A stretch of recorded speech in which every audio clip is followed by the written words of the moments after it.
मैंने काफ़ी सारा कैलकुलेशन किया जस्ट टू आप लोग को समझा सकूँ। आई डोंट नो समझ आएगा कि नहीं, बट स्टिल ये देखो यहाँ से लेके पूरा कैलकुलेशन से पूरा पेज भर दिया है। आई ट्राई कि आप लोग को समझ आ जाए।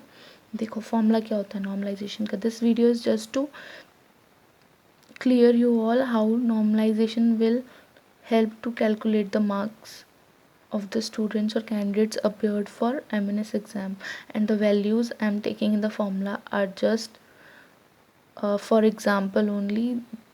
ऐसा कोई प्रिसाइज नहीं है, अप्रॉक्सीमेट वैल्यूज़ बता रही हूँ कि मतलब कैसे इफ़ेक्ट कर सकता है नॉर्मलाइजेशन अगर मैं इसमें ऐसे से वैल्यू पुट करूँगी, तो ताकि आपको आइडिया हो जाए कि आपके मार्क्स कैसे रहेंगे, राइट। मैं नहीं चाहती थी इस वीडियो को लाना, बट आप लोग थोड़ा सा बोल रहे थे, थोड़ा फोर्स किया, इसलिए मैं ला रही हूँ। बिकॉज इस वीडियो के बाद पता नहीं आपको और कन्फ्यूजन या डाउट्स ना हो जाए, but still I am helping you. अगर कोई डाउट हो तो पूछ लेना, ठीक है।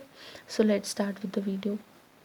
नॉर्मलाइजेशन का जो फॉर्मूला होता है मैंने ऊपर भी लिखा था, लेकिन थोड़ा हौच पौच हो गया इसलिए मैंने नीचे लिख दिया। Top student 0.1% top students average score, average of 1% top student second. अब हाँ, एक बात और, मान लो कि मैं कैलकुलेट कर रही हूँ किसी बच्चे का सेकंड शिफ्ट का, जिसने घर आके उसके मार्क्स कैलकुलेट किए 87, ठीक है। ये रॉ स्कोर होता है जो घर आके उसने कैलकुलेट किए हैं, ठीक है, ये raw score. So now 0.1% top student average score मतलब जो भी टॉप स्टूडेंट है हर शिफ्ट में। मान लो कि हम 11 सितंबर की 3 शिफ्ट को लेके चल रहे हैं। हाँ, गला खराब है यार मेरा।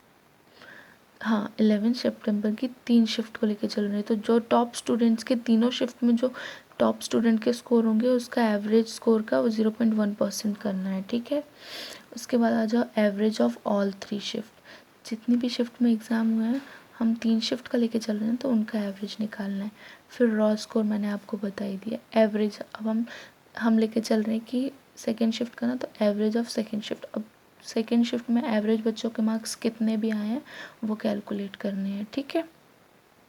उसके बाद एवरेज ऑफ ऑल शिफ्ट तीनों शिफ्ट में जितने भी एवरेज आए, तो मैंने कैलकुलेट किया था एवरेज, यहाँ पर कैलकुलेट किया था 13 आ रहा था आई गेस। हाँ, 13 आ रहा था, मतलब ऐसे मैंने कैलकुलेट किया। मान लो 5 बच्चे हैं, पाँचों बच्चों का मैंने एवरेज निकाला तो 455 आया, 91, ठीक है, 91। उसके बाद मान लो कि अभी ये तो 5 बच्चों का ही निकाला है ना मैंने। अब मान लो दूसरी शिफ्ट में भी मैंने निकाल लिया दूसरी शिफ्ट के 2 बच्चों का, ऐसे ऐसे करके कैलकुलेट करके मेरा एवरेज कितना आ रहा है, 13 आ रहा है, ठीक है। फिर उसके बाद एवरेज ऑफ सेकेंड शिफ्ट का एवरेज मान लो कि एवरेज जो है वो 100 आ रहा है सेकेंड शिफ्ट का, ठीक है। एवरेज स्कोर ज़्यादातर बच्चों का, रॉ स्कोर मैंने आपको बता ही दिया। हाँ, तो ये है रॉ स्कोर। उसके बाद एवरेज ऑफ ऑल 3 शिफ्ट, मतलब मान लो कि तीनों शिफ्ट का जो एवरेज है वो कितना बताया मैंने, 100 नहीं, एवरेज ऑफ ऑल 3 शिफ्ट जो निकला है वो 13 निकला है ना। एवरेज ऑफ ऑल शिफ्ट, हाँ 13, ओके। फिर एवरेज ऑफ सेकेंड शिफ्ट, मान लो एवरेज जो है वो सेकेंड शिफ्ट का कितना बताया मैंने, 100। उसके बाद 0.1% of top score of student इस, मान लो 130 था, उसका 0.1% कितना होगा, 0.13। और मान लो सेकेंड शिफ्ट का निकाल रहे हैं, 120 था तो इसका 0.1% कितना होगा, 1.2। तो ठीक है, ये रहा हमारा एज़ पर द कैलकुलेशन, हमने चीज़ें कैलकुलेट कर ली हैं। 13 अपॉन रॉ स्कोर और मतलब जो भी है ऐसे। अच्छा, फॉर कन्वीनियंस मैंने यहाँ पे रॉ स्कोर जो है वो 85 ले लिया, ठीक है। उसके बाद जब आप कैलकुलेट करोगे ऐसे ऐसे करके सब, तो जिस बच्चे के 85 आ रहे थे वो 103 हो जाएंगे नॉर्मलाइजेशन के बाद।